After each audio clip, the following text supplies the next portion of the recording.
seems the old ways still hold some power. Come at me!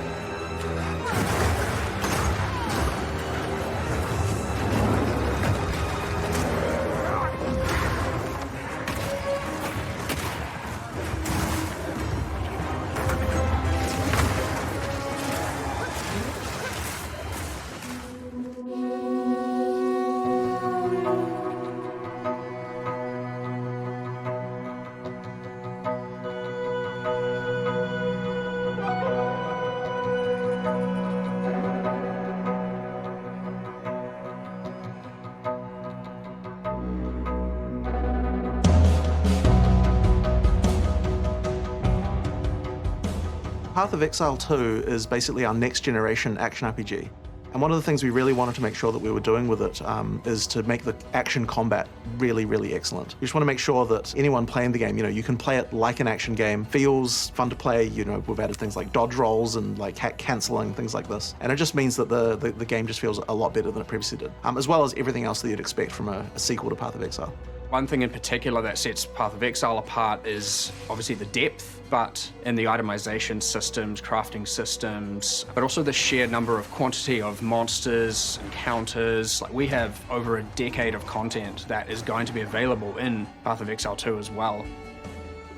For Path of Exile 2, we really want to keep the mechanics from Path of Exile 1 that are great, but we can now have the opportunity to rebuild them or restructure them in a way that is easier to understand and much more accessible for someone coming at it for the first time, and keep that depth there, either hidden away or much more natural to understand. I think there's a big difference between depth and complexity. Path of Exile 2 in some ways is less complicated than Path of Exile 1 because we've simplified the sort of technical complexity around doing things like the way you socket skills and things like that to make it easier to understand. But at the same time, we're making sure that we keep all the depth in terms of character options and things that you can do. So everything is still there as far as like, what can I do to build my character? It's just that it is easier to do so because you don't have to be worrying, for example, about when you're changing your items that you're going to break the way your skills are working and things like that. So I think that actually new and regular players can tolerate a lot of depth. It's the complexity that we want to try and avoid.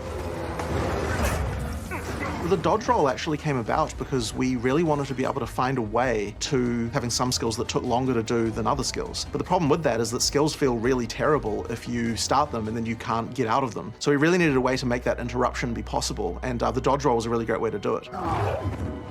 We actually already had a philosophy for Path of Exile 2 boss design where we wanted to make sure that everything was dodgeable. But previously we were just doing that by running around. But I think the dodge roll has actually changed a lot of things, and especially because, now that you can expect a player to be able to do that, it means that we can have the expectation and the balance as well. We've done fresh design on everything. We've taken some elements from PoE 1 in terms of monsters, specific monsters, and brought them over and kind of, because they were fun to play. Like, why not replicate something that is still fun to play? But of course, it's full fresh coat of paint.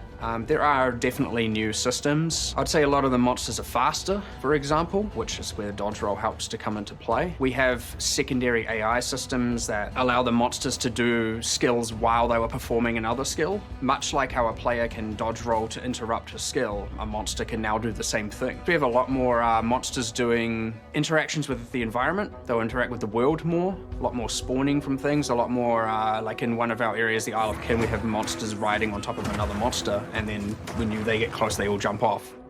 There's a lot of design changes that have had to gone on to take into account the way that the new skill system works. So with something like the Mercenary now, we're developing how crossbows should work. We kind of really looked at that and thought, okay, how can we make crossbows just feel completely different than bows? If you look at a shooter, it's like pistols and shotguns and things like that. Like, what about those makes them different from each other? And so therefore, it makes the whole experience just feel so different than what a bow feels like now. You want that, like, pull the trigger and it instantly fires, that kind of instant response type of thing. And I think that as we approach each different character class, we're thinking, like, how can we make the skills here feel so different than every other class? For a lot of the really unique skill sets like the crossbows, which are almost basically guns, there's a lot of work that's been done in other games to make those feel great that we had the opportunity to bring into Path of Exile. And there's a lot of lessons of what works well in a shooter that can work well in an ARPG if you do the work, get the animations right, get the timing right. We've done a lot of core system changes to make it so that it feels like you've got as much control as you would in a shooter-focused game. There's a lot of what have other games done well that we can bring into Path of Exile that no ARPG is really built on,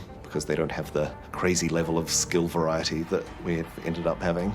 So we've got a live stream later today where we're going to be showing off 2 of our character classes. We're really deep diving into the mechanics, and we're really excited to show that. So if you're interested to know more about Path of Exile 2, then tune into that later today.